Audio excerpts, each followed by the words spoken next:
রিপন ভাইকে আপনি যেটা শুরুতে বললেন তাকে অনেকে সজ্জন বলেই জানে, কিন্তু তার এই বক্তব্য এখন আর সজ্জনের বক্তব্য হিসেবে এটা আমরা মনে করতে পারতেছি না। তিনিও ওই যে তালিবর্ষ ও অন্তস্তকার হাদির ভাষাতে কথা বলা শুরু করেছেন। মূলত তিনি এই যে আওয়ামী লীগ নেতাদের বাড়িঘর টয়লেট বানাবেন বলে ঘোষণা দিয়ে আদতে তিনি তার নিজের বাড়িটাকেই টয়লেট বানানোর ব্যবস্থা করে ফেললেন, এটা তিনি নিজেই জানেন না। পাশাপাশি তার নাম এখন টয়লেট রিপন হিসেবে, আগে ছিল ছাত্র নেতা রিপন হিসেবে পরিচিতি। আপনি যে নামটা এখন তাকে দিলেন, আল্লাহর রহমতে এখন থেকে তার নাম টয়লেট রিপন হিসেবেই খ্যাত হবে আমার ধারণা। এই ভাষায় তার কথা বলাটা ঠিক হয় নাই। আমরা দেখেছি যখনই যারা ক্ষমতায় আসে নিজেদের এত ক্ষমতা ধর মনে করে, এরা নিজেদের আল্লাহ, খোদা, ভগবান, গড, দেবতা, ফেরেস্তা মনে করে, এত ক্ষমতাশালী এরা মনে করে যে তাদের উপরে কেউ নাই। অথচ 17 বছর হারিকেন লাগায় কিন্তু খুঁজে পাওয়া যায় নাই কেসি গেট থেকে বাড়ানোর ক্ষমতা পানে, যার জন্য তাকে কেসি গেট বলা হয় তার সিনিয়র নেতাকে। তো সেই কেসি গেট নেতারা এখন এত বড় ক্ষমতা, যাদের ব্যাপারে অভিযোগ আছে যে তারা 17 বছর বালুর ট্রাক সরাইতে পারে না পার্টি অফিসের সামনে থেকে, এখন তারা আওয়ামী লীগের অফিসকে, আওয়ামী লীগের 32 নাম্বার বাড়িটা, যেটা বাংলাদেশের পোস্ট কোড বলা, সে 32 নাম্বার ভাঙার পর তারা মনে করতেছে যে এখন তারা ভেঙে ফেলবে আওয়ামী লীগের বাড়িঘর, আওয়ামী লীগের নেতাদের বাড়িঘর টয়লেট বানাবে।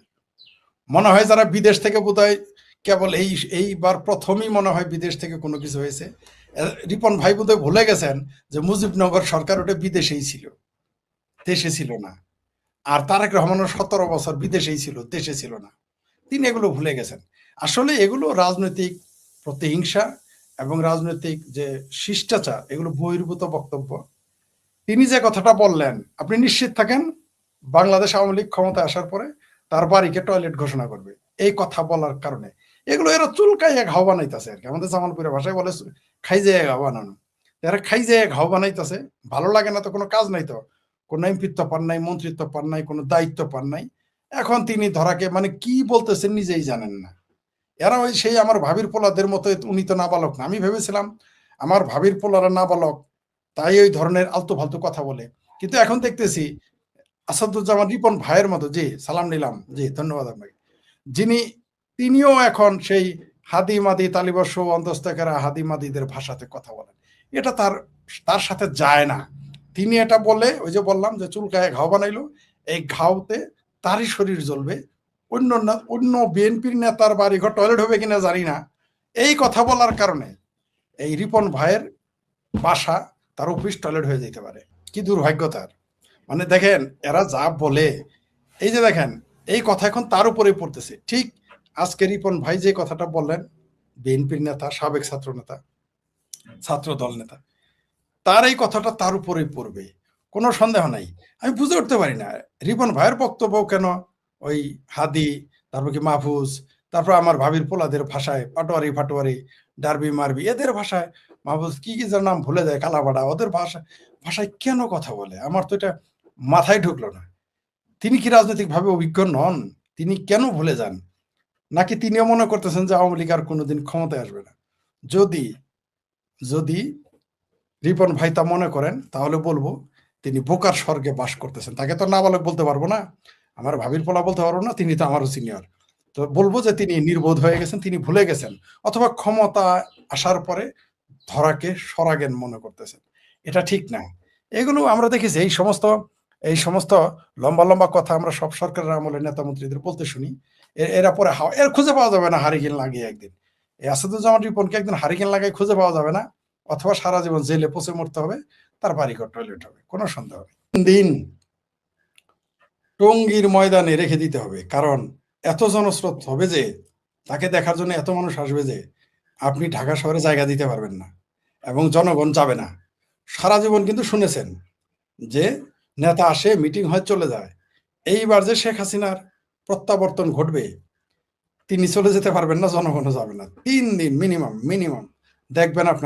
আমার কথার সাথে অনেক আওয়ামী লীগের নেতা একমত না হইতে পারে, এখন অবশ্য বিশ্বাস করতেছে জনগণ হবে, এটা বিশ্বাস করে। কিন্তু 3 দিন যে তাকে টঙ্গী ইজতেমার ময়দানে রেখে দিতে হবে জননেত্রী শেখ হাসিনাকে, তারপরে তাকে ধানমন্ডি বা তারপর তাকে যেতে হবে গোপালগঞ্জ, এটা আমার কথা এখন বিশ্বাস করতেছে না, কিন্তু এটাও কয়েকদিন পরে জনগণ বিশ্বাস করবে। এই দেশে এই দেশে বাংলাদেশ আওয়ামী লীগকে আসলে অনুপস্থিতিতে বোঝা যায় যে কার কতটুকু প্রয়োজন। 2024-এর 5ই আগস্টের আগে অনেকে হয়তো ভেবেছেন যে আওয়ামী লীগ ছাড়া, শেখ হাসিনা ছাড়া দেশ তো চলবে, চলবে না কেন, ভালো চলবে, ভালো না চললেও মন্দ চলবে না, এরকম আশা করে বসেছিল। কিন্তু আমরা জানতাম, আমার আমার অনেক শুভাকাঙ্ক্ষী ছিল, ছোট বড় সবাই বলতো বিকল্প আছে ফরিদ, তুমি কি বলো শেখ হাসিনার বিকল্প? আমি যে না, বাংলাদেশে শেখ হাসিনার বিকল্প পয়দা হয়নি। এটা নিয়ে আমার শুভাকাঙ্ক্ষীদের সাথে আমার বিতর্ক হতো, এমনকি আমার সিনিয়রদের সাথেও তর্ক হতো। তর্ক মানে আলোচনা হতো। আমি একমাত্র ব্যক্তি বলতাম না, শেখ হাসিনার বিকল্প হয়নি। শেখ হাসিনার বিকল্প এখন তো আপনারা দেখতে পারতেছেন যে কি কি বিকল্প, ডক্টর ইউনূস কি করতেছে, তারেক রহমানের সরকার কি মানুষ দেখতেছে এখন। ডক্টর ইউনূসের, শেখ হাসিনার বিকল্প কি? বাংলাদেশে বিদ্যুৎ নাই।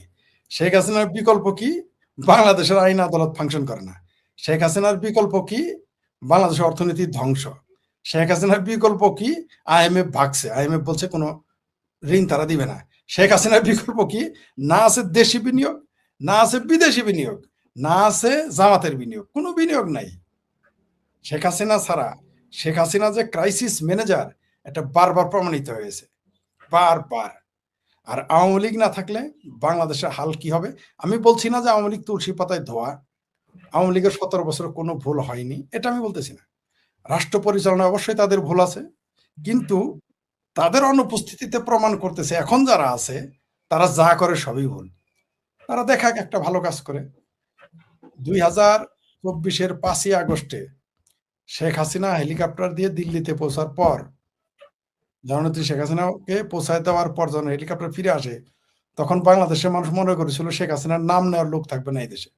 অনেকে মনে করেছিল আওয়ামী লীগের নাম নেওয়ার লোক থাকবে না এই দেশে। কিন্তু আমরা কিন্তু উল্টো দেখলাম যে আওয়ামী লীগের জনপ্রিয়তা আরো বেড়ে গেছে, কোনো অংশে কমে নাই।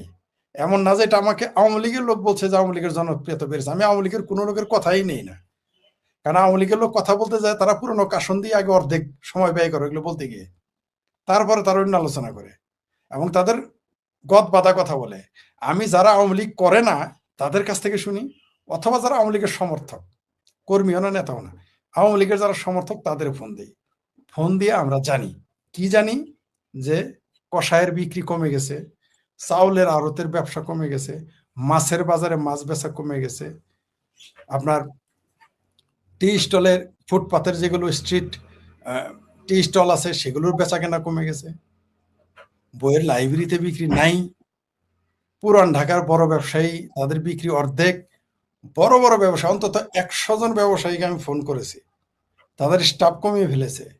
এবং এই কথা সত্যতা যাচাই করার জন্য আমার লোক পাঠিয়েছি যে সত্য না মিথ্যা। আমি আমার পরিচিত বা যে এলাকা সম্পর্কে জানি, ঢাকা থেকে শুরু করে মফস্বল বিভিন্ন জায়গায় পৌঁছায়, আমি খোঁজ নিয়ে দেখি তাদের স্টাফ কমে গেছে, অথবা স্টাফের বেতন বাকি। বড় বড় দোকানে বিক্রি যেখানে হয়তো 1 কোটি টাকা, সেটা 50 লাখে নেমে এসেছে। যেটা 50 লাখ পার ডে বিক্রি থাকতো সেটা 10 লাখে নেমে এসেছে। এরকম হয়েছে, যার বিক্রি, যার ডিলারদের বিক্রি ছিল 10 কোটি টাকা, তাতে 2 কোটি টাকাতে নেমে এসেছে। আর ব্যাংকের হাল কি আমরা সবাই জানি, যে 30,000, 40,000, 50,000, 1 লাখ টাকার চেক দেখলে ম্যানেজার ভয়ে কাঁপতে থাকে, তার পা কাঁপে। কেন? মানুষ ভয় পায়। কেন? মানুষ এখন টাকা ঘরে রাখতেছে, ব্যাংকে রাখে না ভয়ে। কেন? কারণ দেশের অবস্থা ভালো না। আপনি দেখেন, এইবার গরুর কোরবানিতে আমরা হাটে কি দেখলাম? প্রত্যেক ব্যবসায়ীর মাথায় বাড়ি, মাথায় বাড়ি। কোন রকম পাটের ব্যবসায় কিছু লাভ হয়েছে এবার।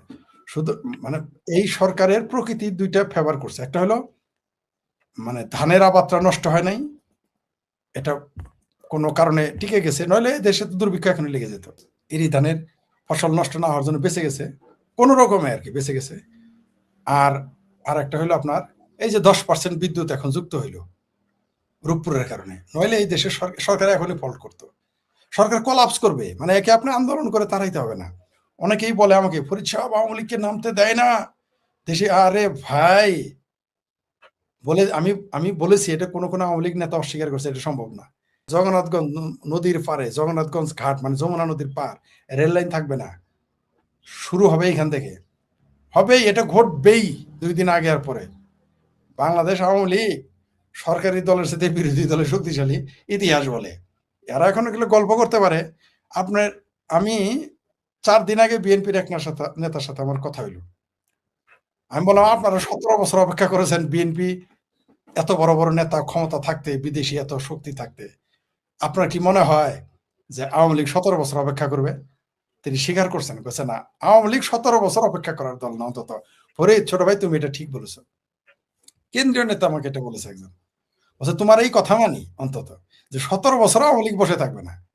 ১৭ বছর বালুর ট্রাক ঠেকাইতে পারবে না, উল্টাইতে পারবে না আওয়ামী লীগ। সে আওয়ামী লীগ না। ১৭ বছর কেসে গেটে থাকবে এ আওয়ামী লীগ, সে আওয়ামী লীগ না।" পরে তিনি স্বীকার করেছেন। তিনি স্বীকার করেন নাই যে আমি বলেছি আপনারা সর্বোচ্চ ৩ বছর থাকবেন। সর্বোচ্চ তার মধ্যে অলরেডি ৩ মাস চলে গেছে। তিনি বলেছেন যে না ৫ বছর তারা এভাবে বলছে যে ল্যাংড়া ঘোড়ার মতো হইলে চলে যেতে। আমি বলছি, "না পারবেন না ৫ বছর।" আমি তাকে বলেছি। প্রশ্নই আসে না। আওয়ামী লীগ ৫ বছর অপেক্ষা করার দল না। ১৭ বছর তো বহুত দূরের কথা। বাংলাদেশ আওয়ামী লীগ আন্নাচে কানাচে। আমাকে তিনি বলেছেন যে, "তুমি কিভাবে মনে করো যে ৫ বছর আমরা টিকবো না?" আমি বললাম, "আওয়ামী লীগ কি এমন ভালো কাজ করছে?" আমি বললাম, "আওয়ামী লীগ ভালো কাজ করছে তা তো আপনাকে আমি বলি নাই। আপনারা এত খারাপ কাজ করেছেন যে তার কারণে আওয়ামী লীগ ক্ষমতায় আসবে।" আমি বলছি, "ভালো কাজ করলে যদি ক্ষমতায় থাকা যাইত, তাহলে আওয়ামী লীগ ক্ষমতায় থাকতো। শুধু ভালো কাজ করে ক্ষমতায় থাকা যায় না। আপনারা কোনো ভালো কাজও করেন নাই।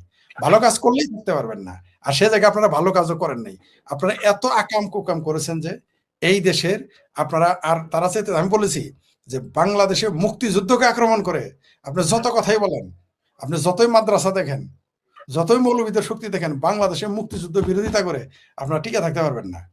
আমাকে বলছে যে এই যে এই চেতনা এখনো চলবে। আমি বললাম, "জুলাই চেতনা যদি চলে আমার ভাবির পোলাদের, ঠিক আছে, অবশ্য তারা ভাবির পোলা বলি নাই, অন্য পোলা বলে গালি দিছি, বুঝে নেন কি বলছি। তাদের চেতনা যদি চলে, মুক্তিযুদ্ধের চেতনা এই দেশে থাকবে। আমি বলছি, মুক্তিযুদ্ধের চেতনা যদি না থাকে তাহলে মুক্তিযুদ্ধ বিরোধিতা করতে বলেন, দেখি কয় সেকেন্ড ক্ষমতায় থাকতে পারেন। আমি বলছি, আপনারা তো ইনিয়ে বিনিয়ে মুক্তিযুদ্ধ বিরোধিতা করেন। বলেছেন যে একটা ফেলটু নেত্রী কি বলছে এটা শোনার তো আমাদের দরকার নেই, না করে দিয়েছে। আর তারপরও তিনি যে বয়ান দিয়েছেন যে মেঘালয় থেকে কলকাতায় আসছে, পাগলে পাইছে নাকি? মেঘালয়ের পরে আবার আসাম আছে, ২টা প্রদেশ পার হয়ে কিভাবে যাবে অবৈধভাবে? এত সস্তা আগেই তো ধরা পড়বে। মেঘালয় হয়ে আপনি কেরালা, দিল্লি, তারপর সাউথের যে কোনো জায়গায়, কাশ্মীর থেকে আপনি কলকাতায় আসতে পারবেন, রাস্তায় ঝামেলা না হইতে পারে। কিন্তু মেঘালয় হয়ে আসাম হয়ে কলকাতায় আসবেন, বহু বহু মক্কা বহু দূর, খুব কঠিন কাজ। এটা আমরা যারা অবৈধভাবে গিয়েছি, বৈধভাবে গিয়েছি, দুইটা সব রাস্তায়, ভারতের কোন রাস্তায় বৈধভাবে যায়নি, অবৈধভাবে যায়নি? পারলে আকাশপথে অবৈধভাবে ২-১ বার যাওয়ার অভিজ্ঞতা থাকতো। যাই হোক, তা যাওয়া তো সম্ভব না। আমরা সব জায়গায় দিয়ে গেছি, আমরা জানি। যারা মানে তিনি ভারতের মানুষে ভূগোল জ্ঞান তার এত কম, তাই ওই কথাটা বলেছেন। বরং তিনি যদি বলতেন যে পশ্চিমবঙ্গ বর্ডার দিয়ে ঢুকেছে, তাও এটা মানুষ বিশ্বাস করত। ওই মেঘালয় দিয়ে আসাম হয়ে তারপর কলকাতায় আসবে, এই বয়ান মানুষ, এটা মিথ্যা কথা। মানে মিথ্যা কথা বলতে গিয়ে অপরাধী নাকি তার একটা প্রমাণ রেখে যায়। আমরা শুনেছি যে মিথ্যাবাদীর একটা না একটা মিথ্যা প্রমাণ রেখে যায়। এটা বলে মিথ্যা কথা বলেছেন। এটা হাস্যকর ব্যাপার। আর ওই ইনকিলাব মঞ্চ নাকি পিনকিলাব মঞ্চ নাকি পাখি লাভ মঞ্চ, ওগুলো কি করলো যায় আসে না। এদের নিয়ে বাংলাদেশের মানুষ এখন ভাবছে না। এখন সারাদিন তারা মিছিল করলেও কাজ হবে না। এই ২-৩ দিন পরেই মানুষ এগুলো ভুলে যাবে। বরং তারা উল্টো ফেঁসে গেছে। কারণ জাবের হইলো এটার বাদী। কেন জাবের বাদী হবো? হোয়াই? আপনার আত্মীয়, আমার আত্মীয় মারা গেলে আমরা বাদী হব, আপনি হবেন। জাবের কিভাবে? জাবের তো তার রিলেটিভ না। সে কিভাবে হলো? এই জাবেরকে গ্রেপ্তার করতে হবে। জাবেরকে গ্রেপ্তার করলেই বোঝা যাবে যে ঘটনাটা কি। দেখবেন এই পানি